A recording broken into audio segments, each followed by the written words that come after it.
अस्सलाम वालेकुम dear students. I hope कि आप सब ठीक होंगे और खैर खैरियत से होंगे। जैसे कि हम लोगों ने लास्ट टाइम पढ़ा था, हमने जॉब एटीट्यूड्स और जॉब सेटिस्फेक्शन के बारे में पढ़ा था। वो हमारा थर्ड चैप्टर था। आज जो हम लोगों ने अपना चैप्टर स्टार्ट करना है वो चैप्टर 4 है, इमोशंस एंड मूड्स, जिसके अंदर हम लोग देखेंगे कि इमोशंस क्या होते हैं, मूड्स क्या होते हैं, इमोशनल इंटेलिजेंस क्या होता है और फर्दर इनके जो फैक्टर्स हैं जो इन पे इन्फ्लुएंस करते हैं वो हम इसके अंदर डिस्कस करेंगे। तो स्टार्ट करते हैं हम लोग अपना टॉपिक, इमोशंस एंड मूड्स। ठीक है, जैसे कि हम देखते हैं कि हर पर्सन की फीलिंग्स होती हैं, इमोशंस होते हैं। हम लोग हमेशा बात करते हैं डेली लाइफ में, जी इसके इमोशंस हैं या मेरे इमोशंस हैं, हम लोग हर्ट हुए हैं या हम खुश हुए हैं। तो वो क्या होता है, हमारे इमोशंस होते हैं और उन सब के पीछे कोई ना एक्सटर्नल फैक्टर होता है। अगर हम ये कहें कि हम हर्ट हैं तो इट मीन्स पीछे बैकग्राउंड पे कोई ना कोई ऐसी चीज़ होती है जो हमें हर्ट करती है, तकलीफ़ पहुंचाती है, जिसकी वजह से हमारे इमोशंस सैडनेस की तरफ चले जाते हैं। अगर इसी तरीके से हम बात करें कि हम खुश हैं तो इट मीन्स बैक हैंड पे कोई चीज़, कोई इंटेंसिटी हमें फोर्स करती है, हम अंदर से खुश होते हैं तो हम हैप्पीनेस शो करते हैं अपनी। ठीक है, इसी तरीके से वो कहते हैं कि मूड्स होते हैं।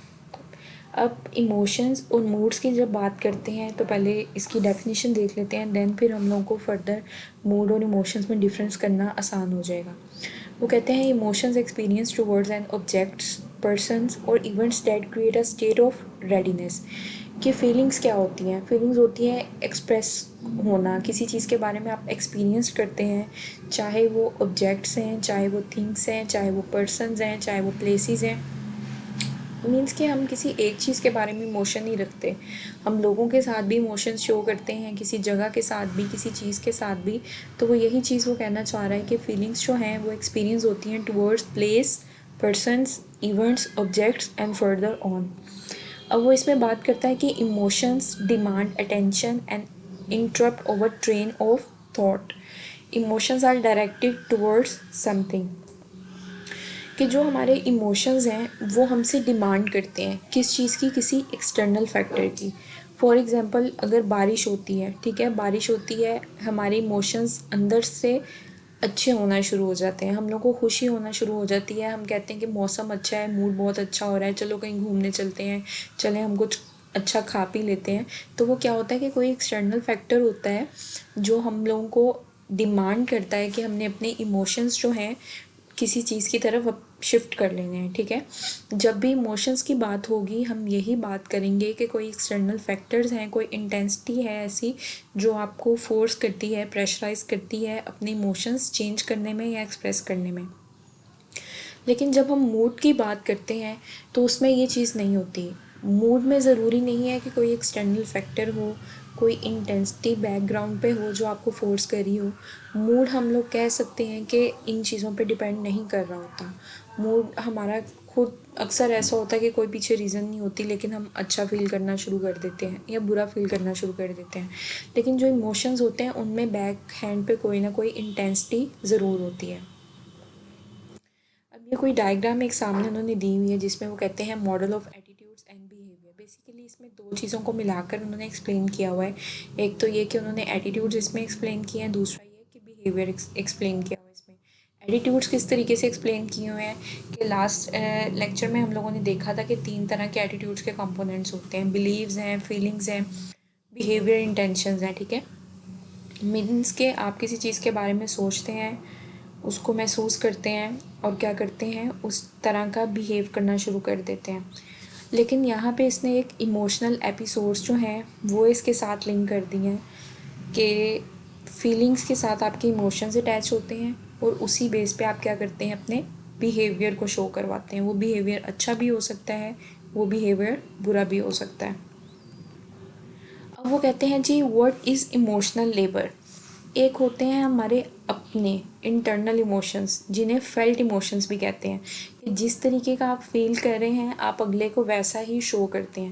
लेकिन जो इमोशनल लेबर है वो होता है a situation in which an employ expresses organisationally desire emotions during interpersonal transactions. कि आपकी ऑर्गेनाइजेशन क्या डिज़ायर कर रही है। फॉर एग्ज़ाम्पल हम देखते हैं जो बस होस्टर्स होती हैं उनको पैसेंजर्स अक्सर तंग भी करते हैं, उनको गुस्सा भी आता होगा, डेफिनेटली ह्यूमन बीइंग्स हैं वो भी, लेकिन वो उस लेवल का ना आगे से रिएक्शन नहीं कर सकती, क्योंकि उनकी जॉब की रिक्वायरमेंट है कि पैसेंजर्स आपसे बदतमीज़ी भी करें तो आपने कंट्रोल करने की कोशिश करनी है अपने इमोशंस पे। उनको बताया जाता है कि आपकी ऑर्गेनाइजेशन ये डिज़ायर कर रही है आपसे, आपने वही इमोशंस दिखाने हैं। मीन्स कि वो अपने असल इमोशंस जो होते हैं वो छुपा लेती हैं और वो दिखाना शुरू कर देती हैं जो ऑर्गेनाइजेशन की डिज़ायर होती है। यही चीज़ वो इमोशनल लेबर में बता रहा है।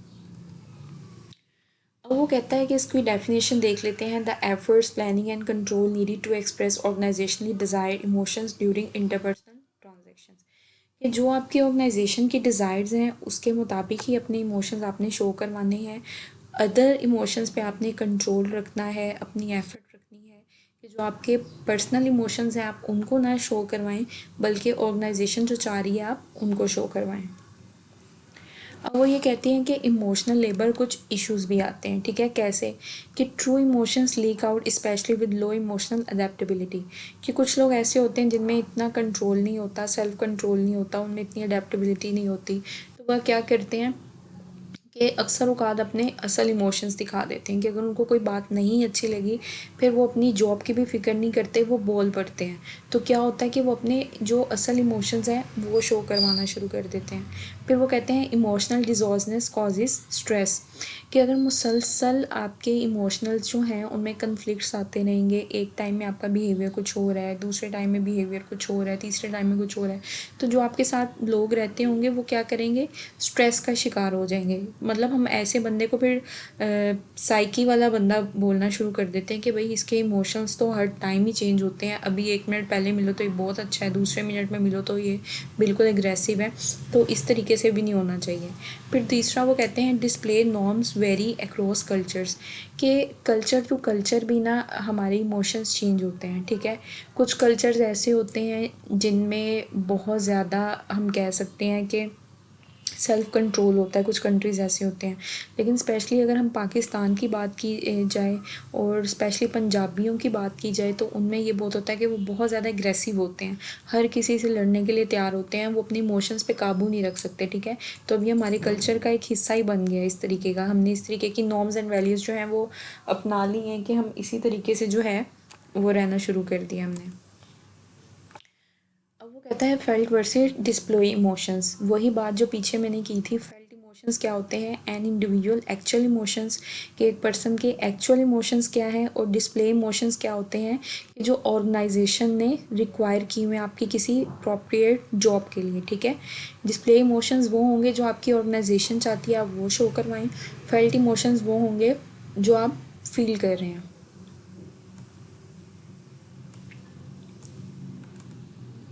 वो कहते हैं कि इमोशंस की कुछ डायमेंशंस होती हैं, वैरायटी ऑफ इमोशंस है, ठीक है।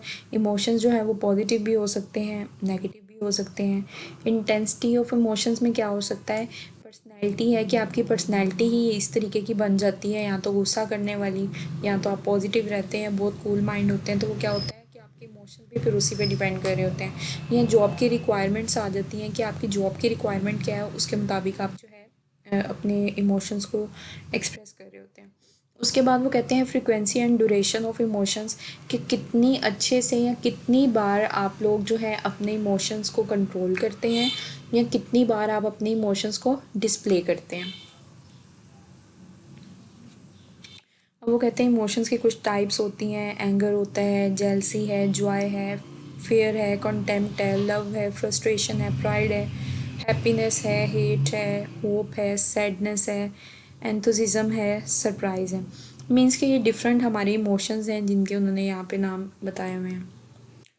अब वो कहते हैं कि 6 यूनिवर्सल इमोशंस होते हैं जो स्पेशली यूज़ हो रहे होते हैं। या तो बंदा खुश है, या तो सरप्राइज है, या तो वो किसी चीज़ से डर रहा है, या तो सैड है, या तो एंग्री है। और एक होता है डिस्गस्टिंग। मीन्स कि आप तो कहते हैं कि ये तो इस हद तक बंदे ने बुरा कर दिया ना, बस अब इसको तो बंदा कुछ कह ही नहीं सकता। वो आपकी डिस्गस्टिंग इमोशंस जो है ना वो आ जाते हैं। अब वो कहते हैं कि इमोशंस कंटिनम।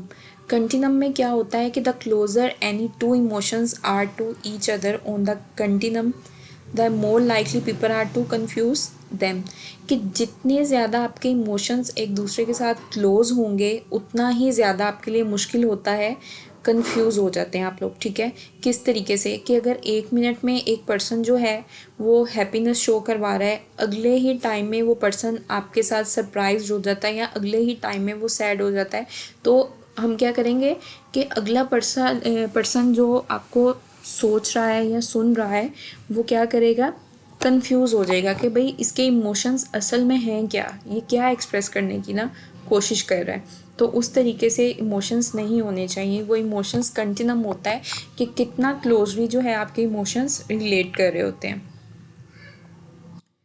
अब जैसे कि उन्होंने ये पिक्चर बताई हुई है, फेशियल एक्सप्रेशंस कन्वे इमोशंस। अगर हम लोग ये टॉप साइड से देखना शुरू करें तो पहले ये एक ही लेडी है, उसके डिफरेंट जो है उन्होंने एक्सप्रेशंस जो है ना वो शो करवाए हुए हैं।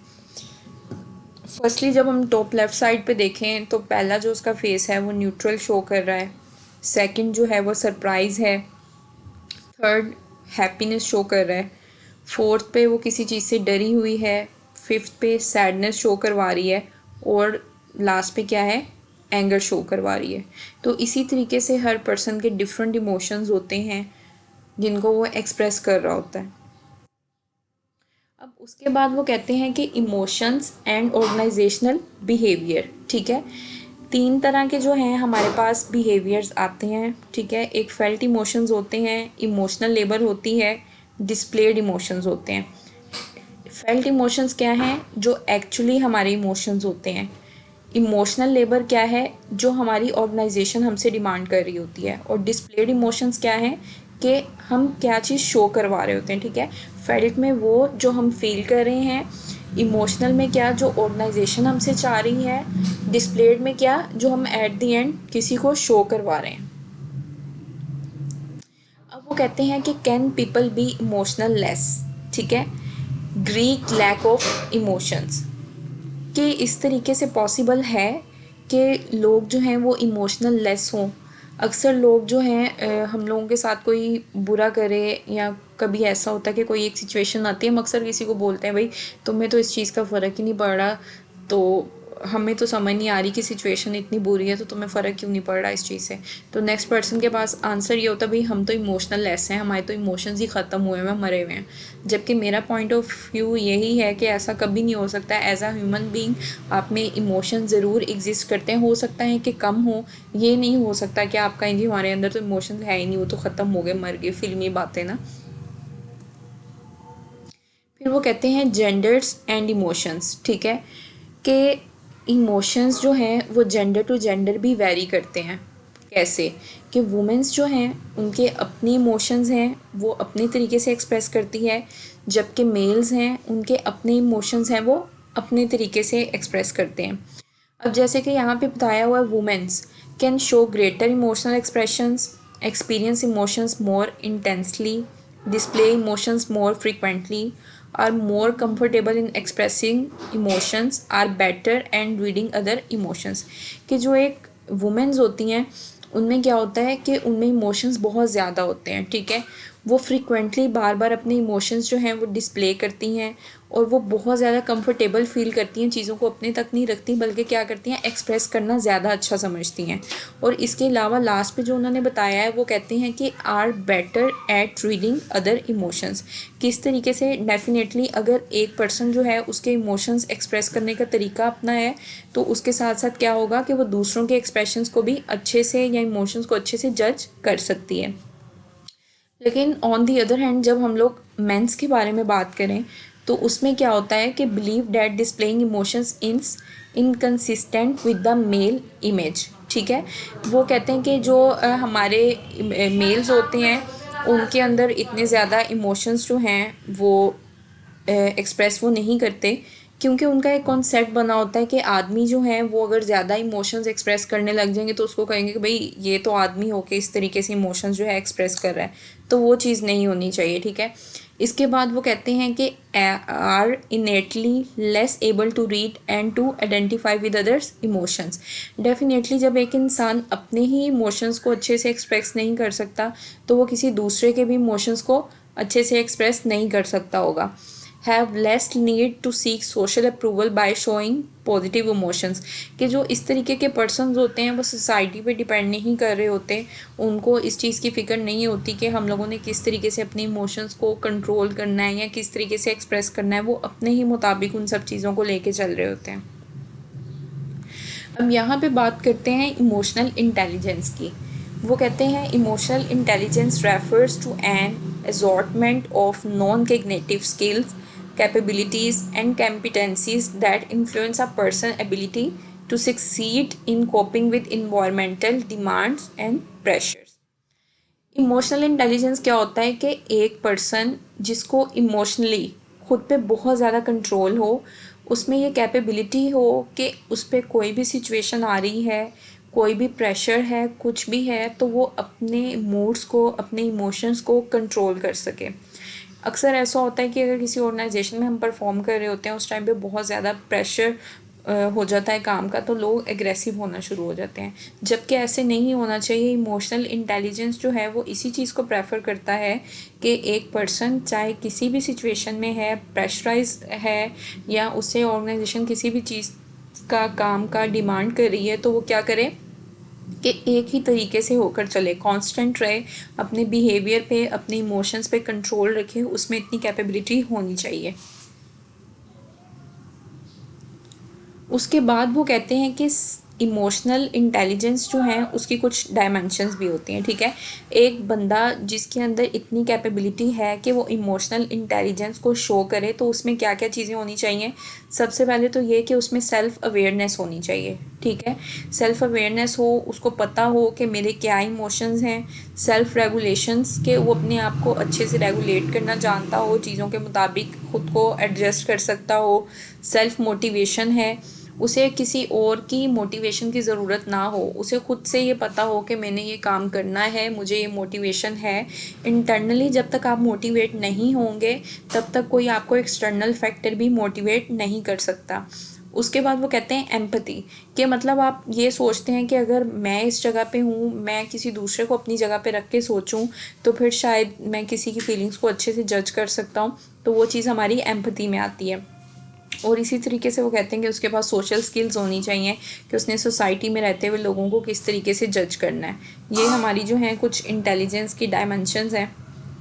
अब उसके बाद वो कहता है कि एक्सटर्नल कंस्ट्रेंट्स ऑन इमोशंस, कि कुछ हमारे इमोशंस होते हैं जो दो तरह की चीज़ों को एक्सप्रेस कर रहे होते हैं, ठीक है। एक तो होती है ऑर्गेनाइजेशनल इन्फ्लुएंस और एक होती है कल्चरल इन्फ्लुएंस। कि जैसे हमने पीछे बात की है कि जब इमोशंस की बात करते हैं तो कुछ एक्सटर्नल फैक्टर्स होते हैं बैक हैंड पे, जो आपको प्रेशराइज करते हैं या आपकी इंटेंसिटी को इंक्रीज़ करते हैं कि आपने अपने इमोशंस को एक्सप्रेस करना है। तो उनमें तो एक ये हो सकता है कि आपको ऑर्गेनाइजेशन इन्फ्लुएंस करे, ठीक है, कि ऑर्गेनाइजेशन की ये डिमांड है, इस तरीके के इमोशंस होने चाहिए, ऑर्गेनाइजेशन में रहते हुए इस तरीके से आपने इमोशंस को एक्सप्रेस करना है। या तो आप उस तरीके से अपने इमोशंस को एक्सप्रेस करते हैं, या फिर ये होता है कि आप कल्चर को देखते हैं कि आपका कल्चर क्या है, आप जिस जगह पे रहते हैं उसकी नॉर्म्स एंड वैल्यूज़ क्या हैं, उसके मुताबिक आप अपने इमोशंस को ना अडॉप्ट करते हैं और उनको एक्सप्रेस करना शुरू कर देते हैं। अब वो कहता है कि OB applications of understanding emotions, emotions की जो है कुछ एप्लीकेशंस हैं जो उसने इसके अंदर डिस्कस की हुई हैं, कि किन किन जगहों पे ना ऑर्गेनाइजेशन बिहेवियर के अंदर हम लोगों को इमोशंस काम आते हैं, ठीक है। जब हम लोगों ने ओबी का सब्जेक्ट शुरू किया था, तो हमने यही चीज़ बार बार देखी थी कि जो ऑर्गेनाइजेशन है उसमें रहते हुए आप देखते हैं कि आपका बिहेवियर क्या होना चाहिए, किस तरीके से आपने लोगों को अंडरस्टैंड करना है, किस तरीके से उनको समझना शुरू करना है, कैसे उनको जज करना है, उनकी बिहेवियर्स को कैसे इंटरप्रेट करना है। तो वही चीज़ वो कहता है कि इमोशंस जो हैं वो हॉबी के लिए ना बहुत ज़्यादा ज़रूरी होते हैं, ठीक है। किन किन जगहों पे आपको अपने इमोशंस पे कंट्रोल रखना पड़ता है, या कहाँ पे आपको इमोशंस चेंज करने की ज़रूरत पड़ती है। तो उसमें सबसे पहले वो कहता है एबिलिटी एंड सिलेक्शन। जब ऑर्गेनाइजेशन में एबिलिटी जब ऑर्गेनाइजेशन में आप लोगों ने सिलेक्शन करनी है, तो आप में इतनी एबिलिटी होनी चाहिए कि आप अपने इमोशंस को कंट्रोल करके किसी चीज़ की सिलेक्शन कर सकें। फॉर एग्जांपल कि अगर दो लोग हमारे पास आए हैं इंटरव्यू देने के लिए, तो दोनों में से हमारे पास एक पर्सन के पास कैपेबिलिटी ज़्यादा है, लेकिन दूसरा पर्सन जो है वो डिसेबल है, तो हमारे इमोशंस उनके साथ इस तरीके से अटैच हो जाएंगे कि हम ये कोशिश करेंगे कि डिसेबल पर्सन जो है उसको जॉब पे हायर कर लेना। उसकी ज़रूरत को देखते हुए हम इमोशंस जो हैं अपने उस तरीके के एक्सप्रेस करने लग जाएंगे। तो वो कहते हैं कि ये कुछ चीज़ें होती हैं यहाँ पे हमें ज़रूरत होती है, जैसे सिलेक्शन है, आपने डिसीजन मेकिंग करनी है, डिसीजन मेकिंग भी इमोशनल से हट के रैशनल होकर करनी चाहिए। या फिर अगर आपने कहीं मोटिवेट करना है किसी को, या आप लीडरशिप पे हैं, आप एज ए लीडर काम कर रहे हैं, वहाँ किस तरीके से आपने इमोशंस को शो करवाना है। या फिर अगर ऑर्गेनाइजेशन में रहते हुए आपके किसी के साथ कन्फ्लिक्ट्स आ जाते हैं, वहाँ किस तरीके से आपने कन्फ्लिक्ट्स को रिड्यूस करने की कोशिश करनी है। और इसके अलावा वो कहते हैं कि वर्क फोर्स पे आपने किस तरीके से ना बिहेवियर करना है, वहाँ भी आपको पता होना चाहिए कि किस तरीके से हमने इमोशंस को शो करना है, कैसे एक्सप्रेस करेंगे, कैसे कंट्रोल करेंगे। तो जिस तरीके से जितने अच्छे तरीके से हम अपने ऑर्गेनाइजेशन में रहते हुए अपने इमोशंस को, या वर्क प्लेस पे रहते हुए इमोशंस को कंट्रोल कर सकते हैं, उतना ही कन्फ्लिक्ट्स जो हैं वो कम होंगे, प्रोडक्टिविटी जो है वो इंक्रीज़ होगी, डिजॉर्शंस कम होंगी उसके अंदर, और पर्सनली जो है वो आप सेटिस्फाई होंगे। फिर उसके बाद वो कहता है कि emotions in work place, emotions जो हैं वर्क प्लेस पे किस तरीके से होते हैं। वो कहते हैं इंटेंसिटी ऑफ इमोशंस के आपके कितने एक्सटर्नल फैक्टर्स हैं जो आपको इंटेंस कर रहे हैं किसी चीज़ पे, फ्रीक्वेंसी और ड्यूरेशन जो है वो कितनी है उस चीज़ की। और उसके बाद वो कहते हैं जेंडर और इमोशंस हैं वो भी हम लोगों ने पढ़ लिए, और इमोशनल लेस पीपल्स जो हैं उनके बारे में भी हमने देखा, जो एक स्टेटमेंट थी कि कुछ लोगों में लैक ऑफ इमोशंस जो हैं वो होते हैं। यहाँ तक जो था वो हमारा चैप्टर था, ये हमारा चैप्टर 4 था जिसे हम लोगों ने कंप्लीट करने की कोशिश की है। स्लाइड्स जो हैं आसान हैं, आई होप कि आप लोगों को समझ आ गई होगी। इसको आप एक बार जो है वो रीड आउट करिएगा अच्छे से, और इसकी स्लाइड जो हैं वो ग्रुप में भी मैं शेयर कर दूँगी। फर्दर जो हम लोगों को इशू होगा वो फिर इंशाल्लाह हम लोग अपनी नेक्स्ट क्लास में डिस्कस कर लेंगे। अपना बहुत सारा ख्याल रखिएगा। अल्लाह हाफिज़।